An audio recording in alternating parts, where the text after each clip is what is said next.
자, 12강 부동산 경기 변동에 대한 키 핵심 강좌입니다. 자, 부동산 경기는 어떠한 특징이 있냐, 뭐 그런 얘기인데, 일단 주기는 보통 이제 한센 파동을 주로 얘기합니다. 그래서 일반 경기 변동이 주글라 파동이라면 얘는요, 한센 파동이다. 그래서 주글라 파동이 한 8에서 10년 정도 걸린다면 얘는 17에서 한 18년 정도 걸리는 그러한 순환입니다. 그렇기 때문에 일반 경기에 비해서는 2배 정도 길다. 이렇게 할 수 있겠네요. 그리고 또한 진폭은 보통 이제 정점은 높고 저점은 깊다는 얘기는 진폭이 크다 이렇게 얘기합니다. 그 다음에 국면은 비교적 회복 국면은 좀 느리게 진행합니다. 보통 어떤 형태냐면 이런 회복 국면, 이렇게 회복 국면은 느리게 진행되고 후퇴 국면은 상대적으로 빠르게 진행하죠. 이렇게. 그 다음에 타성 기간은 어떤 충격을 가했을 때 반응하는 시간차 이걸 얘기하는데 보통 타성 기간이 상당히 느리다 해줍니다. 일반 경기에 비해서 느리다. 그리고 주기의 순환 국면이 상당히 여러 가지 다양한 형태의 다른 형태의 경기 변동도 있기 때문에 불규칙한 형태로 움직입니다. 이 모든 게 뭐냐면 일반 경기에 비해서는 상당히 민감하게 반응하지 못해서 그렇습니다. 다시 말하면 얘는 건축 기간이 상당히 길죠. 착공에서 완공까지는 시간이 꽤 걸리기 때문에 일반 경기에 비해서는 상당히 느리게 진행될 수밖에 없다. 그런 얘기입니다. 그 다음에 보통 이제 부동산은 뭐 지역성이라든가 부동성 이런 것들 때문에 개별성 이런 것 때문에 보통 지역적으로 그 다음에 용도별로 다르게 나타납니다.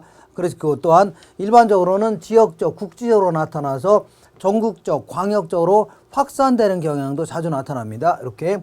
그다음에 순환 국면은 일반 경기에 비해서 부동산 종류별로 아니면 부동산 지역별로 뭐 이런 걸로 병행하기도 하고 역행하기도 하고 독립하기도 하고 선행할 수도 있습니다.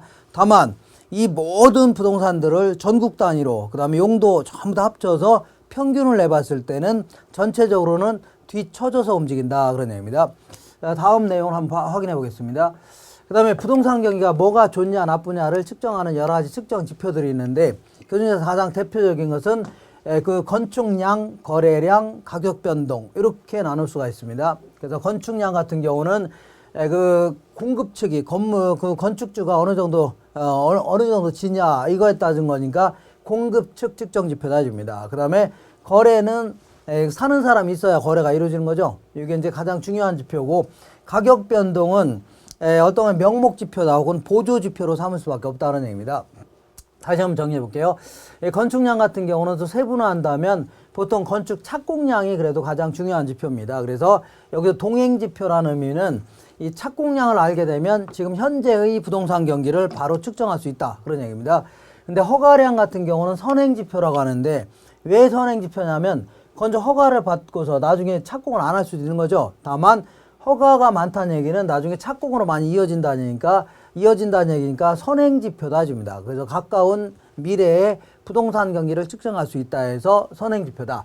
근데 완공량 같은 경우는 후행지표라는 용어 쓰는데 왜 그러냐면 보통 완공이 끝나기 전에 이미 분양은 다 끝나는 거죠. 그러니까 보통 이제 가까운 과거에 부동산 경기를 측정할 수 있다 해서 후행지표다 이런 표현을 많이 씁니다. 근데 거래량 중에 가장 중요한 것은 그래도 주택의 거래량 있죠. 이게 가장 중요한 지표가 될 수 있겠네요. 이거를 동행지표다. 근데 이제 택지를 조성하거나 택지를 팔았다는 얘기는 택지를 파는 이유가 뭐예요? 건물 같은 거 지으려고 할 거 아닙니까? 왜 지으려고 해요? 팔으려고 하죠. 그러니까 나중에 그런 걸 택지의 분양 실적 같은 거 알게 되면 앞으로 거래가 많이 있으리라는 것을 예측할 수 있다는 얘기입니다. 그래서 이거를 선행지표다 해줍니다. 그 다음에 가격 변동과 관련돼서는 보통 경기가 호황이다. 그러니까 호황일 경우는 가격이 올라간다는 것은 맞는 표현입니다. 근데 거꾸로 해서 가격이 좋으니까 가격이 높아지니까 경기가 좋다 혹은 호황이다는 표현은 잘못된 표현이라는 얘기입니다. 왜냐하면 가격이 상승하면 호경기라는 표현은 잘못된 표현이다. 왜 그러냐면 투기가 극성인 바람에 가격이 올라갈 수 있죠.